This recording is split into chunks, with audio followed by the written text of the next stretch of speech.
Live from KSAT 12, the Nightbeat starts right now. We're very forgiving people. That's one thing my mom taught us. And we just want answers. They left her mother in the road to die. A San Antonio family tonight sharing their story, hoping someone can help them find justice. Tonight we have learned that 67-year-old Maria Martinez is the woman who was killed after a hit and run on Babcock Road early yesterday. The Night Team's Avery Everett sat down with her family, who says the last 24 hours have been a nightmare. How do you want your mom to be remembered? She was an angel on earth. To her daughter, Maria Martinez meant the world. And just one day after her death, devastation only begins to describe how this family feels. It's going to be hard, but just taking it one day at a time. San Antonio police say Martinez died Thursday morning on Babcock Road. A driver hit her in the middle of the street with his vehicle. He got out of his car to help her, but that's when another vehicle came flying by, hitting them both. At the scene, that man was hurt, but Maria was killed, and that second driver sped away. I just want the world to know that, we lost a good one. We really did. Her family says she was walking from the bus stop to work when this all happened. Now they're hoping someone knows something about that driver that left the scene. We want people to be careful when they're driving down that street. But in the meantime, they want her memory to live on. We know that she would have wanted us to push forward, and that's what we're trying to do for her. And this dedication on the side of the road is just the start. And it makes me proud to call her my mom. Showing the love Maria Martinez leaves behind, and showing the determination of this family to remember their mom. Avery Everett, KSAT 12 News. Let's hope they find that justice. Tonight, the search is on for two people in connection to an active Amber Alert for a 6-year-old little boy. Ingram police say Cameron Parrish was last seen Wednesday morning. He's about 4'8", has brown hair, blue eyes. That's a picture of him. These two people you see on your screen are also wanted in connection to his disappearance. They are 32-year-old Talia Graham and 39-year-old Joseph Graham. Police did not say what their relationship is to the child. Talia Graham was last seen driving a silver 2014 Nissan Versa with Texas plates TLS 5425. If you have any information about these two, you're asked to call the Ingram Police Department at the number on your screen, 830-367-2636. It's been more than 2 years since 12-year-old Danilo Coles died.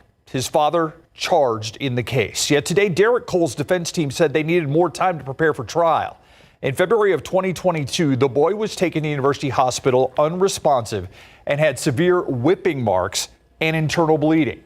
Today, Derek Cole's attorneys requested more time to appoint an expert for a second opinion on the child's cause of death. The judge questioned that delay, but he did grant it. He did warn the defense they would be first up for trial in 30 days. After the hearing, Cole's attorney said a plea deal in this case is unlikely. It's not going to be a plea deal. They're offering a long time in prison, and he wants probation at worst, so we're too far away. A trial expected in mid-October. Cole's facing up to life in prison if found guilty in the death of his child. A squirrel shot with a blow dart. It is a picture that you might have seen circulating on social media. See the blow dart right there? That squirrel was alive and running around the Alamo Heights neighborhood with the dart lodged inside it for a few weeks. But as the Night Team's John Paul Barajas reports, some neighbors are questioning, what if the shooter had missed? Freaked me out. I couldn't believe it. It just kills me. I feel it. I feel it in me. I mean, it's just horrible. It was a disturbing sight for Sarah Reevely. One of the many squirrels she feeds had been shot with a blow dart, but was still alive. I look out, and Cedric is up there eating corn. I couldn't believe it, with the arrow. She saw the squirrel she named Cedric with the dart for the first time on August 25th, then again on September 1st, but after failed attempts to catch and help him, believes he has since died. What do you say to the people who go, it's just a squirrel? Sure, it's just a squirrel, but what if it was your dog? What if it was your grandchild? What if it was you? Reevely fears for the what if. What if the dart missed and hit a person? What if the shooter does it again? Which is why she's offering a $500 reward to assist Alamo Heights Police and the Texas Game Warden. And what scares me is whoever did that lives around here somewhere. It could be one of my neighbors.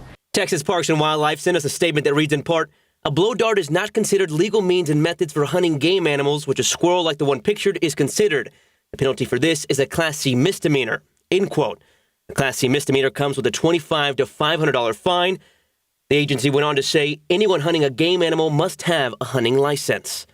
John Paul Barajas, KSAT 12 News. Two other news on the Nightbeat. A firefighter hurt and a $500,000 home destroyed after an overnight blaze on Whisper Path near Lock Hill Soma Road. That home being called a total loss tonight. Neighbors spoke with our crews about the moment that the flames broke out. I could see them kind of coming up above the roof line on that side of the house, and I could see the smoke above the house. Fortunately, nobody was home at the time of the fire. In fact, the house had actually been on the market for nearly 3 months. As for the firefighter who was injured, he was accidentally hit by a ladder during the response. He suffered minor neck pain, was taken to the hospital as a precaution. We're told he is doing okay tonight. Well, it's the weekend, so guess what? There are more traffic problems out there. A traffic alert we want to let you know about. Road closures have started on 410 on the northeast side. All part of that I-35 Northeast expansion project. TxDOT says Loop 410's westbound main lanes at Perrin Vital Roads closed at 8 p.m. tonight. They're set to reopen at 6 a.m. on Monday morning. Let's go now to your Nightbeat News Flash. Thousands of Boeing workers on strike after union members overwhelmingly voted down a proposed contract and authorized a walkout. The rejected contract included a 25% raise spread out over 4 years. Boeing says that is the largest ever general wage increase, but many workers say it is not enough. The Boeing strike could certainly affect the U.S. economy. It is not expected to affect travel.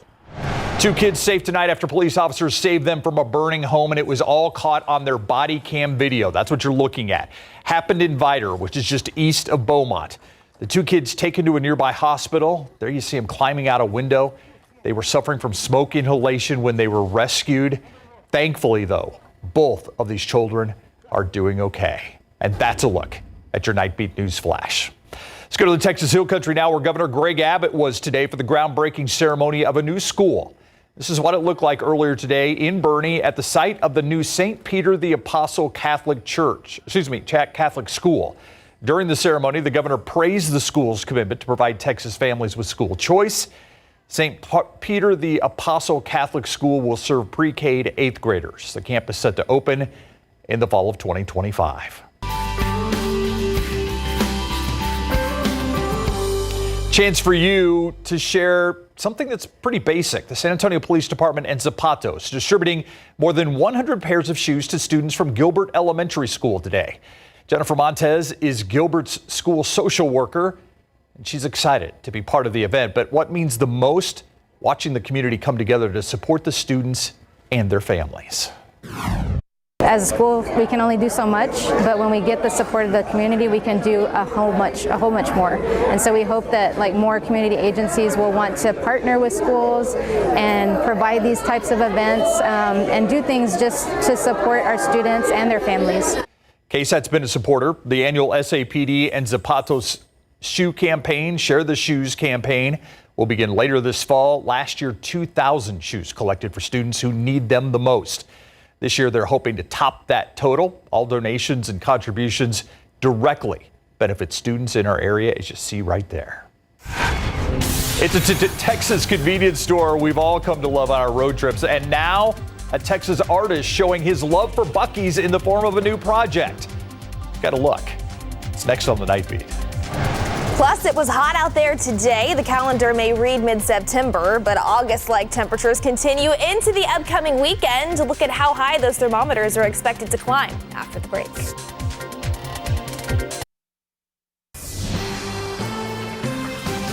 Beaver nuggets, taffy, barbecue. It's a staple for any Texas road trip. It's certainly got lots of fans, too, including one Texas artist who made an iconic shoe design to capture the spirit of Buc-ee's. Take a look. Tom Bowman, CEO of Bull Airs. The design includes beaver nuggets in the soles of the shoe. On the back, the shoe reads, "You had me at howdy." Bowman says it was a fun project that he hopes will catch Buc-ee's eye. Hopefully, we get Buc-ee's eyes on these, and maybe they come calling and say, "Hey, let's get these in some stores." That's the hope. He's an entrepreneur. By the way, while the shoes look cool, they are not for sale yet. I like his name, Bull Airs. I have a feeling a lot of people may want to get their hands on some Buc-ee's sneakers. You think so? If that were to be a thing. Also, clean bathrooms. That's one of the things that I love the most about Buc-ee's. Yeah. You're right. It's not a road trip without Buc-ee's. It's not. Good stuff. If you are planning on hitting the road this weekend, do know that you're likely going to be blasting the AC because it is going to be another hot couple of days here in South Central Texas. Take a look at high temperatures across the region from earlier this afternoon. 96 degrees was our high temperature here in San Antonio. We did hit 100 in a few areas, Pleasanton, Eagle Pass, as well as Del Rio. Even Cotulla hit the century mark out there earlier this afternoon. When you factored in the humidity, though, it certainly felt like the triple digits, even here in the Alamo City for a few hours today. More of the same is expected tomorrow and into Sunday. Hotter than average high temperatures, mid to upper 90s after starting off in the mid 70s. With the humidity, feels like temperatures upwards of about 100 degrees certainly will be a possibility. And this is the reason why, as we take a look across the country, high pressure over the Great Lakes, the remnants of what was Hurricane Francine still dumping some rain across portions of the Deep South and the Mississippi River Valley. That's going to work its way off to the east. In the meantime, into and out of the upcoming weekend, high pressure is actually going to work across the state of Texas, which is why afternoon highs will remain elevated and above average for this time of year, even into the start of next week. 96 expected on Monday, 95 on Tuesday. For context, that average high is about 91 for mid-September. Now, right now, we're sitting at 89 degrees here in San Antonio, feeling like 93, though. Relative humidity sitting at about 52%. Because of that moisture in place, more cloud cover is going to build back in. By the time we wake up tomorrow morning, mostly cloudy skies, 75 degrees. By lunchtime, though, I think we'll start to see some of that morning cloud cover break up ever so slightly. Partly cloudy skies taking us into the second half of the day. Already pushing 90, though, for any lunchtime plans around noon. There's that forecast high around 97 with the humidity in place, though. Once again, those heat indices likely climbing to the century mark, if not into the low triple digits for a few hours. Most of us will be in the mid to upper 90s in and around the San Antonio area tomorrow. 98 in Floresville, 97 in Divine, 96 the forecast high temperature over there in Comfort. What about any rain chances looking ahead to the next several days? Unfortunately, just a 10% chance in the forecast by late Sunday and into Monday, and then potentially into later next week as well. The vast majority of us looking to stay dry. In the meantime, the big focus, at least for the foreseeable future, is still going to be that heat, Steve. All right, yeah, it looks like it. Yeah. All right, thanks, Mia. Live look outside right now, and you can see on this Friday, just very calm out there. Hope you guys have a great weekend. By the way, it is Friday night, and we've got our game of the week. Mary and Larry along with highlights from Jay at South San and Lavernia looking to bounce back against Highlands after the break.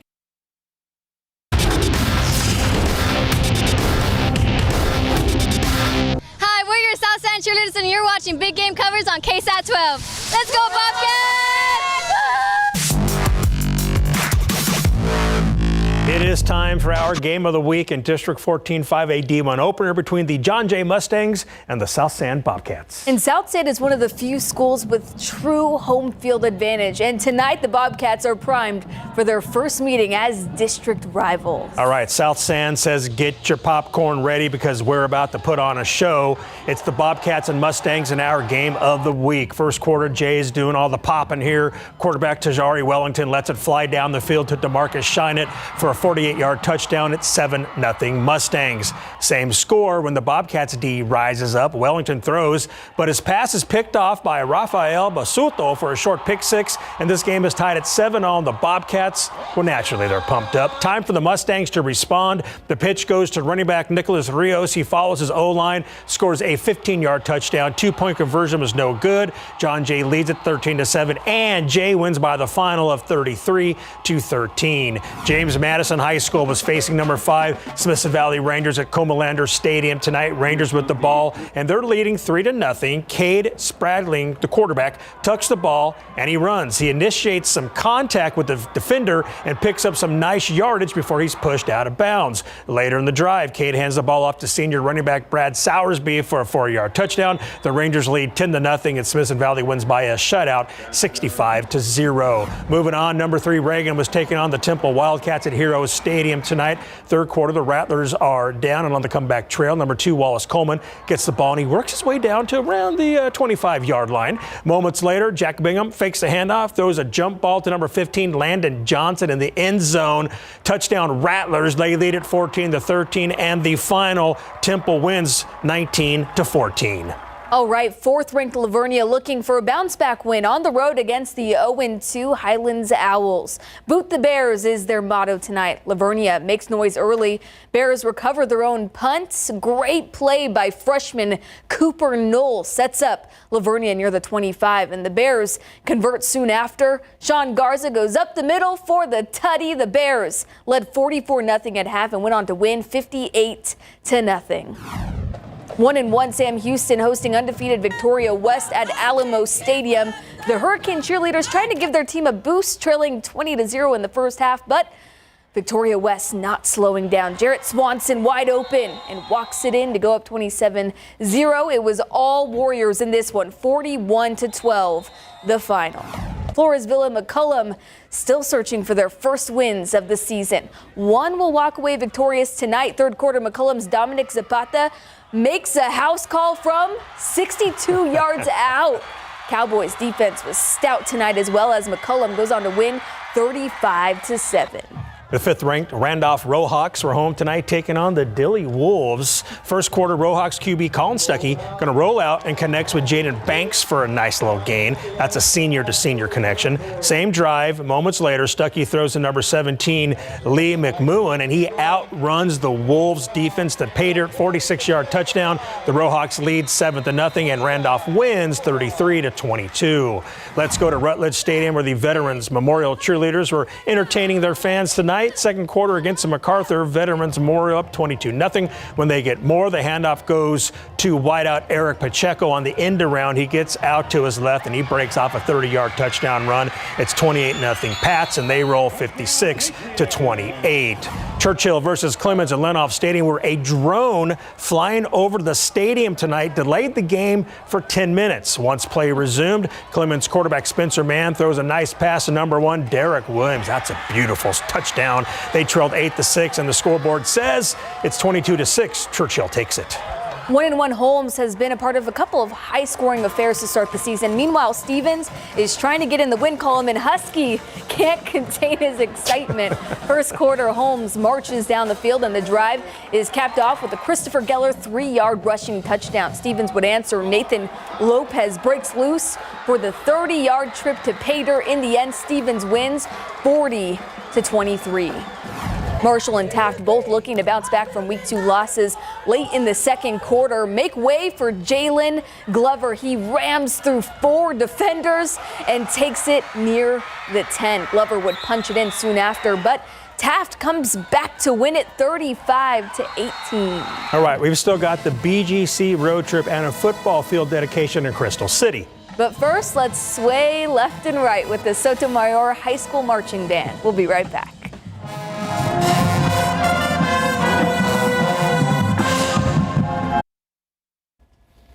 Welcome back, everybody. It's time now to hit the road for our Week 3 BGC road trip. And the first stop for Nick Mantis and Photog Eddie Latigo is in Poteet. Hey guys, we weren't picking strawberries here in Poteet as we stopped to see the Aggies welcome George West to town on family night. After an Aggies 3-and-out, the defense held the Longhorns to a 33-yard field goal to put George West up 3-0. Then over to our second stop is where Somerset was hosting Jefferson. The Mustangs stampeding with a rushing attack as Michael Martinez squeaks through the pile for a 10-yard touchdown run. The Bulldogs would respond, though, with QB Caleb Flores, who waits for his opening and gets in for the 1-yard touchdown. All right, guys, now we're at our third stop here at Southwest Legacy, who's up 27-0 on Eagle Pass win, and the band let us help them out. We got here just in the nick of time to help push things on to the field for the halftime show. Let's go. Let's go. Let's go. This way? Right here? Oh, right in the sideline? Right here. Awesome. Oh, he moves fast. I'm gonna let him do it. I can't do it. I'm gonna let him do it. Well, the Titans were playing a lot better than I was conducting. Check out this punt return by Enrique Sanchez, weaving through the defenders and finding some space before he's brought down in the red zone. Later on the drive, a fumbled snap. So Alex Rodriguez, he just picks it up and takes it around the edge and in for a 4-yard touchdown run all by himself. That's it for the road trip. Now back to you guys in the studio. Thank you, Nick. Here's how those games played out. George West tops Poteet 26-8. Third-ranked Somerset defeats Jefferson 45-31. And Southwest Legacy tops EP Win 41-6. All right, thank you, Mary. We got some more scores for you. Piper beat Davenport tonight 42-0. Alamo Heights over New Braunfels Canyon by a final of 55-27. Johnson and McAllen Memorial, that game goes to Johnson. New Braunfels defeats Del Rio 31-14. You have Uvalde, actually you have Bernie Champion over Laredo Alexander 25-10. Lytle is 3 better than Bandera tonight 24-21. You have Uvalde and Hondo. The Owls won that game by 5. Poth over Shiner by touchdown 21-14. And we've got Stockdale losing to Falls City 23-40. Jernton knocks off Pleasanton tonight 40-34. And we've got Canyon Lake over Navarro 21-7. And Crystal City defeats YMLA 45-7. To see tonight's highlights and for all your scores, please check out the BGC page at KSAT.com and the BGC app. And how about this? Out in Crystal City today, they had a special dedication and opening ceremonies tonight to honor their late AD and football coach, David Lopez. It's now David Lopez Football Field at Javelina Stadium. Coach passed away on May 3rd, 2022, not long after learning he had stage 4 cancer. His wife, Sophia, and his daughter, Ivy, circled in red, were there tonight, along with his father, sister, uncles, nieces, and nephews. What a beautiful way to honor Coach Lopez. Thanks to Nora Guerrero for the pics and the invitation tonight. I'll tell you, Coach, I got to know him pretty well. Miss the man. He was awesome. What a fitting tribute. Yes. By the way, did I see Mantis conducting? Did I see that? Did he? A little bit? I was busy doing this. I didn't see it. Now we're going to have to call him Maestro? Maestro? I hope not. We'll be right back. Got some breaking news here before we go. I want to take you to Leon Valley right now where there is an apartment fire. Our Avery Everett standing by. Avery, this is at Grissom Road and Poss Road in Leon Valley. Steve, we just got here in the last 5 minutes and we can see flames shooting out the side of this apartment complex. If you take a look right behind me, you can see the Leon Valley Fire Department working on those flames. It appears that this is coming from the roof. Right now we still see the top of the apartment complex, just one side of this apartment complex on fire. We can see those visible flames, multiple units. I mean, right now I'm looking at just about 10 windows that we can see completely blown out, whether it's from that water or those flames. We don't know right now. I spoke to some neighbors who say that they have heard of evacuations from those apartment complexes. But this time, I mean, there is a ton of smoke in this area. The Leon Valley Fire Department, SAPD, is also out here, but they're actively working to put out that fire. We don't know much information right now. We've been trying to reach out to the Leon Valley Fire Department. We've also reached out to the San Antonio Fire Department to see if they've been helping in this investigation. As we learn more, we'll keep you updated right here on KSAT.com. But for now, Steve, that's all I have. All right, Avery, stay with me a little bit, Avery. And I think Gavin's your photographer. Gavin, if you can just get some video as we're talking here. Avery, Oh, it's Ricardo. Ricardo, if you can get some video as we're shooting here. How big a complex are we talking about? I mean, how many, are we talking about multiple buildings? Steve, I believe at this point, I mean, we just got here within the last 5 minutes. The apartment complex I'm outside of right now says 14. So I would assume that means more than 14 different complexes, different buildings. There's also probably about anywhere from 50 to 100 people standing across these different apartment buildings of what it appears right now. Yeah, can we get a wider shot and show I believe there was a ladder truck that was actually trying to get on top of this fire. Let's hope it's out. But I mean, if you're talking 50 to 100 people who are across the street watching, I mean, obviously this is a big complex, and the question becomes, what happens to these people who, at the very least, are smoked out of their apartments tonight, Avery? Have you seen Red Cross on the scene? Have you got, I mean, you just got there. I'm assuming you haven't talked to any of the officials. No, Steve, no officials just yet. I spoke to some residents who say they had family who were in that apartment complex. They said that they were out, but again, we don't know of any injuries at this time or if people may have still been inside of there. The approach right now is very aggressive to get this fire out. Like you said, I mean, we're standing in a parking lot right now between the different buildings. I'm standing between building 13, 14, and 15. So yes, people are just standing out here in the parking lot asking of what happened. I mean, they say that this has been happening over the last 30 minutes at least. But yes, a very aggressive approach from the Leon Valley Fire Department to get the flames out right now. Yeah, okay, so Grissom Road is not that far off of 410. So 410 is probably what, like maybe 3 or 4 miles from where you're at right now? Yeah. Yes. And the location when we pulled up our map said Poss Road too, near Poss Road. Yeah, Grissom Road and Poss Road. What we're looking at right now, our Avery Everett reporting that there are at least 50 to 100 people across the street who are watching this whole thing. We don't know how many evacuations have taken place at this point. You can see that the fire department certainly trying to get on top of this thing, literally with a ladder truck over this apartment complex. But the flames are still burning and seem to be actually spreading a little bit. And there you get a good look at one of the firefighters there. We're going to continue to monitor the situation. And Steve, if I could cut in right now. Yeah, go ahead, Avery. When we were driving in, we saw, I mean, it's dark outside, obviously. It's past 10:30. We saw the smoke from miles away. I mean, completely crossing through Leon Valley. We saw this white, what appears to be white, gray smoke. I mean, that definitely shows that this has been going on for a while now. From my angle, I see 2 different fire ladders going up, one actively spraying water right now. Again, it's all focused on this one building within the apartment complex. But yeah, we saw that smoke for a while driving in. Yeah, let's just hope that everybody got out that was in these apartments. Avery, thank you very much. And we're going to keep you updated, of course, on KSAT.com. We'll have the very latest tomorrow on GMSA weekend. We're going to wrap it up now. And we'll be joining Jimmy Kimmel in Progress. That's it for the Night Beat. Have a great weekend.